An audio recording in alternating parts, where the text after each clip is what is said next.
coffee about how some department chairs think that it's only a week-long process. It is not. It is 3+ weeks. So making sure that they're getting you as much information as soon as they can. If you send them this spreadsheet and say, hey, here's what we have, please edit, and get back to me by like, Wednesday or Thursday, then that kind of pings the department chair to say, oh, I need to start working on this. Information to get from your faculty, figuring out what type of instruction space preference that they may have. If their class is going to be service learning and internship, that's an attribute that needs to be added. If they have any medical accommodations, we need to know that before the end of schedule build. It gets really hard to make accommodations once the class schedule has been set, once it's been posted. So if we can get those on the back end. Now, medical accommodation does have to be on file with HR. There are a lot of faculty with chalk allergies, but we do have some that have legitimate chalk allergies, right? So making sure that it is on file, and it doesn't have to be a permanent accommodation. It could just be for the semester. So, they broke their foot and they need to be on ground level or something like that. So just, make sure that you're getting all of that information. If it's not on file with HR, but they do have an accommodation that needs to be met, please get with me and I will pass on it's a new gal that's doing the medical accommodations. So I'll pass along that information so that they can start that process with HR. Also, if they're going to have combined courses, so literature and writing, Patty has a couple of combined courses like 100 and 300. So figuring out which sections of those are going to be combined. Okay. Spring is super special, you guys. Spring and winter are one term. So 2232 will pull up in PeopleSoft winter classes as well as spring classes. For the sake of Elizabeth's sanity, please do not delete EL courses. We do have a workaround. So once EL goes live, which will be October 9th, 10th. October 10th is when they go live. We're going to hide everything on the schedule on October 7th. So starting October 7th, end of day, everything has to go tentative. That is the only way to guarantee that students cannot see your schedule as you are continuing to edit and update it, as well as cannot enroll. So there is a new course attribute called tentative. If you have classes that are to remain tentative when we make the schedule go live, add that course attribute. Your only option is to say yes. So if a class is to remain to switch to active when we go flip the class schedule back to being live, do not enter that course attribute. Does that make sense? I'm going to pause for like an awkward 30 seconds to give you guys a chance to process and ask questions.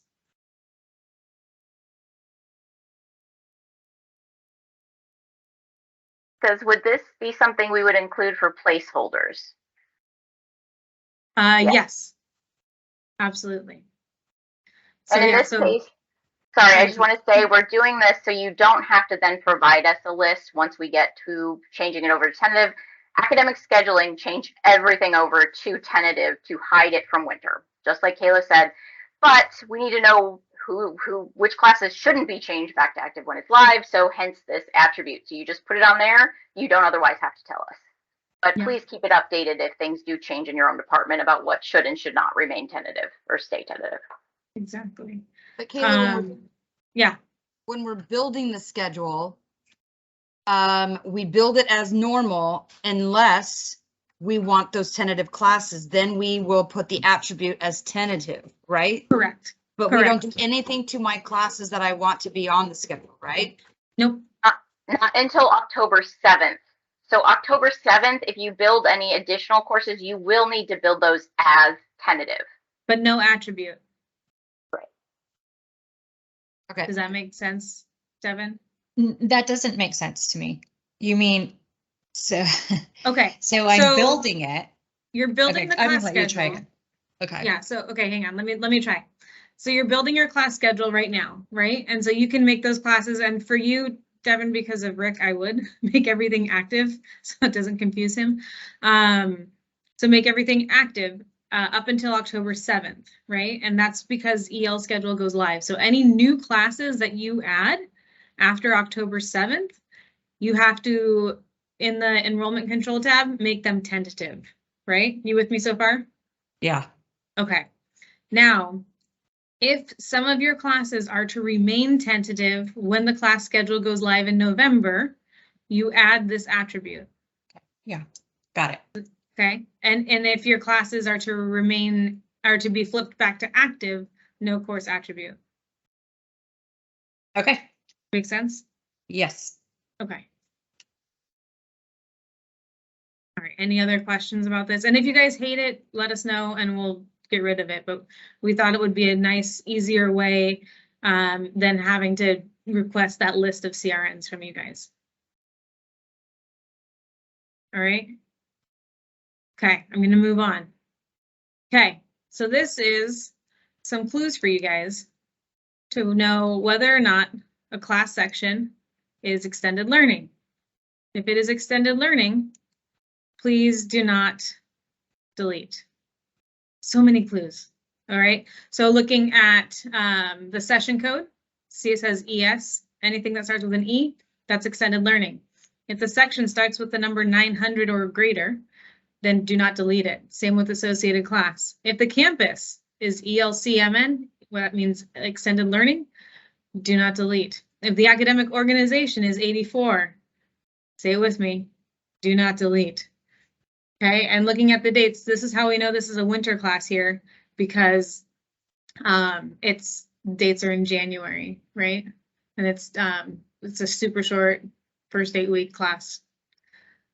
Weird dates. You have weird dates, Elizabeth.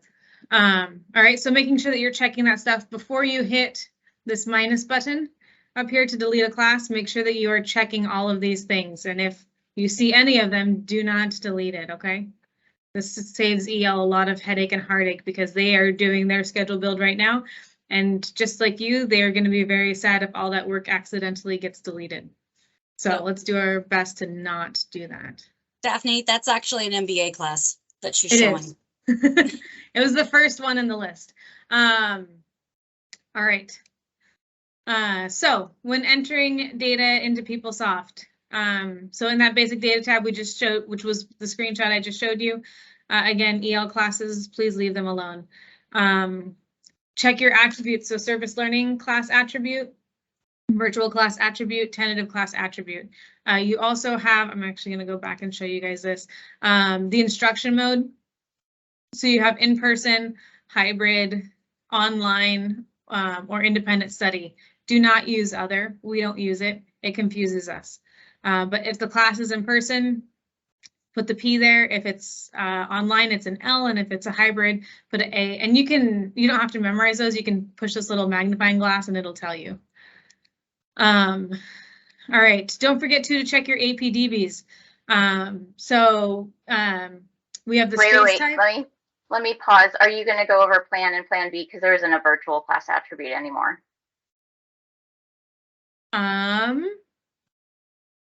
Sure. Yeah, so for the plan and plan B, sorry, so I thought I caught everything when I was updating this PowerPoint. So there's a plan, which is how the instructor would like to teach it. For spring 2023, those of you guys who were around before the pandemic are going to appreciate this. Your faculty has 3 options. That's it, only 3. In person 100% of the time, online 100% of the time asynchronous, that's it. Or hybrid, which means in person at least 1 day a week and online asynchronous. That's it. And in order to have online or hybrid classes, the class has to have been able to be taught that way prior to the pandemic. Okay, and this comes from accreditation, so we cannot move on this. Some faculty are probably going to be a little cranky about this because they're going to have to come into the office now. But that's how it is. So if your department prior to the pandemic had 100% in-person classes, guess what's going to happen for spring 2023? 100% in-person classes, okay? If they had a couple of hybrid courses before the pandemic, only those courses can go back to being hybrid, and they have to be in person and asynchronous. None of this in person and then sync stuff anymore. So this makes it a little easier for you guys because there's only 3 different modalities, which is exciting. So a lot less confusing there. But again, you might get some pushback. Like we said at coffee this morning, send them to me and Sally. We'll talk with them. And please, the plan and plan B needs to be on every single section. Every single Yep. one, both plan and plan B. This includes for independent study sections. That's the sort of 4th option. You know if it's an independent study, typically based on the title. You can also sort of tell if it's like a 5 or less class, it means it's an independent study. So please, though, make sure and put plan and plan B on your course attributes, update them. And again, even if they're the same, even if it's asynchronous, totally online, the plan B will granted still be asynchronous. So just something to keep in mind. The plan B options do include synchronous. So synchronous is the closest to in person. If you're switching from totally in person to totally online, it's sort of the same. Students and the faculty have to meet at the same time. The faculty is teaching, the students are listening at the same time. So what we're generally advising is if it's totally in person and, you know, if they have to move online, just change it to sync. We also have the sync async option, which is for hybrids. So you retain that sync online for the in-person portion, and then the async is retained for the online portion of the hybrid. So that's the easiest way to do this. You don't necessarily have to ask. You're welcome to ask. If there's a professor or faculty who's like, nope, I will do it all asynchronous, even if my class is totally in person. Doesn't really matter. It just matters that every single section has one. We do go to that. There will be other changes. Hopefully we don't have to, but it's there if we need it. So please make sure and put that on every single section, both plan and plan B. Yeah, and those have been updated to show the new, or not new, I guess, the reverted modalities. So you can only pick currently available options. And as Sally said, that is something that is going to stick around pretty much forever, just in case we do have some reason that we can't meet in person. And All I'm right. just curious, real quickly, is this something that has already been communicated to any of the associate deans about anything that was taught 100% in person prior to COVID, that they have to be in person now? So it should have been by the higher ups because they're the ones who told us.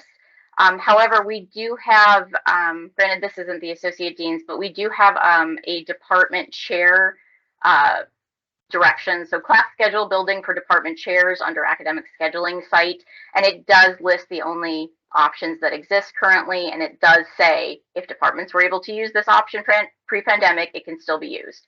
So meaning that if they couldn't use it, they still can't use it. So given that, though, I think we'll make a note to send this to the associate deans, or at least send to our boss to send the associate deans, so everybody's on the same page. So thank you for the info. But if your department chairs are asking, you're welcome to send them directly to the academic scheduling site, which is listed right there. Okay, thank you. And I'm putting that in the chat now, the site for that. All right. So moving on to our meetings tab. So checking those APDBs. So again, we only have these 3 learning modes, you guys. How exciting is that? We only have to use 3 out of the like gazillion that are there. So online, it has to be asynchronous. So we are not doing any of that, you know, online synchronous, blended synchronous, asynchronous, all that's out the window. We don't have to worry about that anymore. Hybrid means at least one day a week you're on campus and the rest of your instruction is virtual asynchronous. If you do have hybrid classes too, make sure you're putting in those that multiple meeting pattern for there. Number 9, in addition to being a good Beatles song, is in person. So that means that the class meets 100% in person. Number 9 is also what should be used for independent studies, because even though those don't often meet in a space, they do have a face-to-face component where the faculty is meeting with the students. So space types, we only use 3, 1, 2, and 3. Number 1 is a lecture. Number 2 is lab, and number 3 is non-capacity. These space types are what is the most ideal space for this class to be taught, given unlimited space options on campus. So Is this class best suited to be in a lecture hall? Is this class best suited to be in a laboratory environment, whether that is, like a science lab or a computer lab or a research lab? What is the best space type? Non-capacity. That means that this space is best listed or best done either online or does not need a classroom. So non-capacity is going to be those independent studies that usually the meeting facility ID is ARR, right, or TBD. So those ones are non-capacity. Any of the, like if you're in the Clark Fieldhouse, that's also a non-capacity. All right. Any questions on APDBs? So I'm just going to say for the CS value, or not the CS value, the APDB code 1, 2, or 3, actually, so if the class is meeting online, if your department is allowed to offer them and it is online, it would still be non-capacity. So that is the only case where it depends on how the class is offered in order to indicate essentially ideal, because it's not ideal, it's just how they're teaching it this semester. So for classes that are actually online asynchronous, they would be 3 non-capacity. But again, that's the only one that it's not. Ideally for the course, this space is going to be the room. It's for if it's offered online, it needs to be non-capacity. Go for it, Kayla. All right. So on the third tab that you'll be looking at, the enrollment control tab, you want to make sure if there's consent required. So we only use add consent. We do not use drop consent, with the exception of a very few number of cases, and they know who they are. So if it's not you, don't use drop consent. It really makes it hard. Add consent. Does there need to be a wait list for this class? If so, the default cap is usually 999. And you want to make sure that you check the box that says auto enroll from waitlist. If you don't do that, then what happens is students fill up on the waitlist, and then one student drops the class, and then anyone can go in and add the class that's not on the waitlist, right? The reserve cap tab, so GEM ERG sunset is on December 16th, 2022. So that is when those GEM ERG sunset. If you forget that, because I forget that all the time, I'll just pull the note up. So I'm pointing on my screen like you can see it. So note number 40 is that GEM ERG note. Is that right, Sally? I think it's 40. Yeah, so Yeah. 40, we are still we're trying to keep it consistent. We do have a spring upper division, which is 40, and we have a spring lower division, which is note number 41. They are the same date, but it is best to sort of keep that on track, because in fall, those dates are different. I'm going to update that right now. Okay, 40. There we go. Actually, let me do while Kayla is doing that. Kayla, could I grab the view for a second? Yep. Let's see. You're good. Okay. I was trying to go over this quickly, and of course it doesn't typically want me to. Okay, sure. So this is our schedule build process guide. Like I said before, there is a class schedule building for department chairs, but also on academic scheduling, there's this process guide site. And I'm talking about this, so the day-to-day is not during schedule build, that's just for every other time. But there's a lot more for during the schedule build. We have sort of specific how you build it, whatever. But what I want to point out is the PeopleSoft schedule build entry connections. So there's a lot of things you need to do, and you should know how they're connected. So in this case, this gives you how is the class being offered. Again, we have asynchronous, we have hybrid, we have online, and then we have independent study. So this gives sort of an overview. If the learning mode is this, the instruction mode is this, the plan is this, the note number, the room characteristics, and the plan B. So take a look at this, have this available. It says exactly where these things are located too, because there are sort of scattered rough and about. The CS values are what corresponds to the APDB code that you're supposed to do. So if you want to take a look at that, APDB space type is actually, where do you look at that? You look at that under the meeting pattern tab in the class APDB mapping values. So you can see the CS value there. Do not ever change the CS value, but you can see it in that spot. And then the other link, the meeting APDB mapping values, is where you would actually enter the space type code. So this is sort of an easy way to check it out. It says, you know, lab lecture non-capacity, to be a little clearer about how to update that. So again, this is just the connections. It's right there on the process guide. And I just want to make sure you guys were all aware that that is available. Okay. This is updated. That's the right screen to share.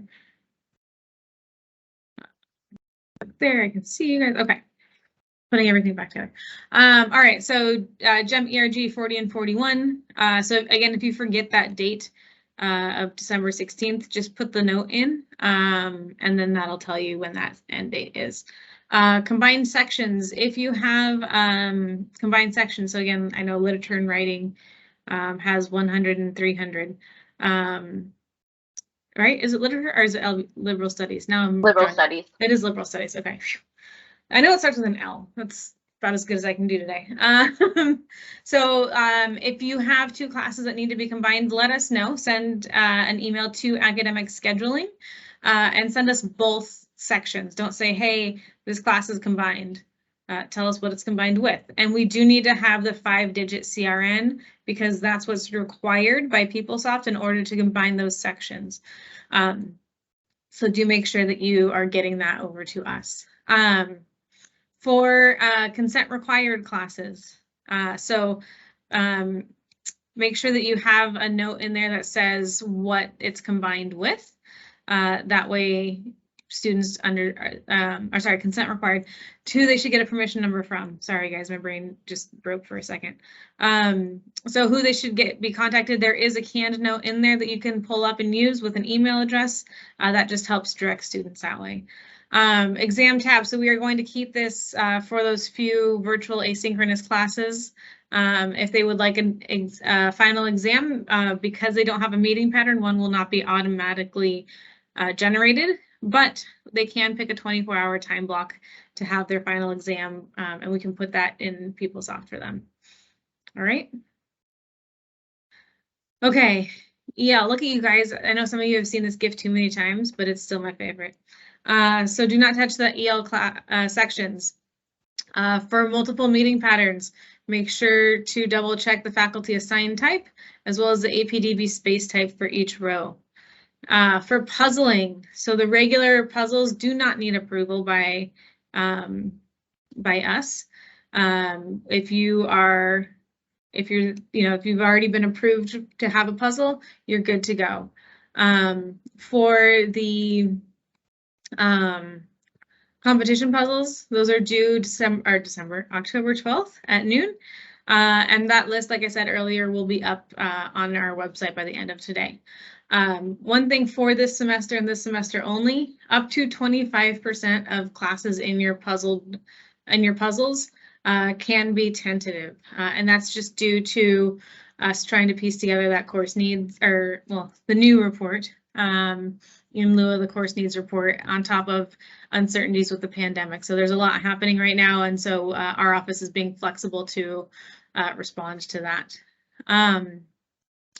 So there's a form for that. If after schedule build is over and you want to make changes, please check our website for the different forms. Everything should be working. I apologize for the snafu with the permission numbers, but that seems to have been resolved. So hopefully everything else will continue to work. Okay. Any questions on this general information? All right. Important dates. So work sessions, the invites get sent out the day before so that you're not super bombarded or don't forget. But if you want to look ahead, you can check Academic Scheduling Outlook calendar. Our very first one is going to be on Wednesday at 9 a.m. in SBSB 2107.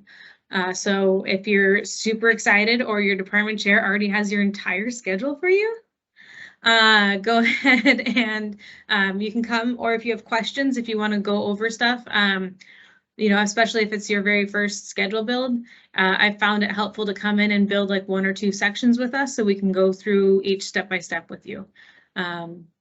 Schedule build ends on October 14th. Remember that we are going to be hiding everything on October 7th. Any classes built October 10th through the 14th need to be, you need to change that enrollment control tab to say tentative. Our audits, so Sally and I spend 2 days locked in our offices and go through the entire class schedule and look at and make sure that there are that everything's entered in correctly. And if it isn't, we will send that back to you by the 19th, end of day. And you guys have now Wednesday through or Wednesday evening through Monday to make those changes. So 3 working days to make those changes, and that's as a result of feedback from you guys saying that the prior time that we gave you wasn't enough. So hopefully this will help and give you guys a little bit of extra time. Our tentative go live date is Monday, November 14th, and continuing student registration is the 16th. After November 4th, you guys can do those schedule change requests because we will be doing classroom placement process from the 24th through the 4th. Okay, did I miss anything, Sally? Well, I just want to say, okay, so schedule build, this is when you use maintain schedule classes as well as schedule new course. If you don't see it in maintain, go to schedule new course. If there is a hyphen in the catalog number for the course, it likely means it's topics course. If you have a topics course and cannot pull it up and schedule new classes, it means it cannot be currently offered. So either your department needs to fill out the T form and get it in, or and if it's been offered once before, they can offer it again with a simple tell your department chair to send an email to academic programs. So it's quote unquote simple, depending on where they are and how often they have offered it. But if you see that little hyphen and you can't pull it up, that's the most likely thing going on there, that you can't build it. This somebody else referenced before, placeholder courses. So yes, definitely use that new tentative course attribute, but placeholder courses, the only thing, if you don't need to build online placeholder courses, there's just no point. What you're building placeholder courses is to reserve a space, or at least a potential space, for any courses that you can't yet build. And this primarily is for topics courses. You can always, if you can build the course, then you can build it as tentative and it doesn't need to be a placeholder. So that's sort of what that is for. Please make sure, sorry, I'm going back a little bit, but on the meeting pattern tab, add a room characteristic to every single one of your courses. Number 10, lecture room, not computer lab. That's the biggest bucket of courses. So if you have a class going into the optimizer, which is where we put everything that doesn't have a class, all of the non-puzzled and non-specialized space courses go into the optimizer, and that little algorithm slots them into available space. We need to know what kind of space you need. So if it's any space available, lecture room, not computer lab. However, there's a whole lot, like there's chalkboard, there's whiteboard. If you have faculty preferences, there's preferences for layout. So tiered, flat tables, armchairs. Their faculty have a lot of requests, and those options should be listed there. You know, we want to get them in the rooms, especially your tenure track faculty. We want to get them in the rooms that they want so they don't complain later, because that's always fun. But again, if you don't know who the lecturer is that's going to be teaching this class and they're not giving you anybody, like I said, lecture room, not computer lab, if there's a regular lecture room that's needed there. So yeah, just keep track of that. The one other thing is, we're going through pre-scheduling now. Pre-scheduling is the active learning room, the graduate seminar room, and the auditoria. Auditoria are 90 and above, or no, yes, 90 and above seat classrooms. We schedule those ahead of time to make sure the big classes can go in there. I was supposed to receive all the pre-scheduling needs from your associate deans, and some of them have not yet sent them. So we are waiting on that, and we will get those confirmations out as soon as possible. We will also get those rooms inputted into PeopleSoft as soon as possible. So you don't need to do that, but your big sort of, hey, warning, don't delete any of this stuff. You may not have been the one that entered it, is the room characteristic auditoria. Or active learning, it'll say specialized space for the graduate room. So if you see all of that in there, and the caps for the auditoria, if it's 105 or above, please try to leave them alone and tell your chair, hey, you got an auditoria room. Do you really want me to remove this? Because once you take it out, it could go. it could be gone and you could not get it back. We try not to make that the case, but it can become the case. So if the room is in, if the meeting times are in, and it has that room characteristic, auditoria especially, but also active learning room, please just leave it alone. So you're good. You're good.